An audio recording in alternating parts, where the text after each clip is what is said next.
ધૂળેટીના રંગે રમવાનો આનંદ લઈ રંગોથી રમ્યા બાદ નહેરમાં નહાવા ગયેલ શ્રમિકો પૈકી એક ડૂબી ગયો હોવાનો બનાવ સામે આવ્યો છે।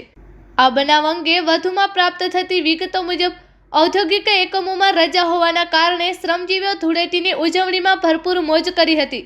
ત્યારબાદ કેટલાક શ્રમિકો બગુમરા ગામની સીમમાંથી પસાર થતી ચલથાણ બ્રાન્ચ નહેરમાં નહાવા ગયેલ હતા।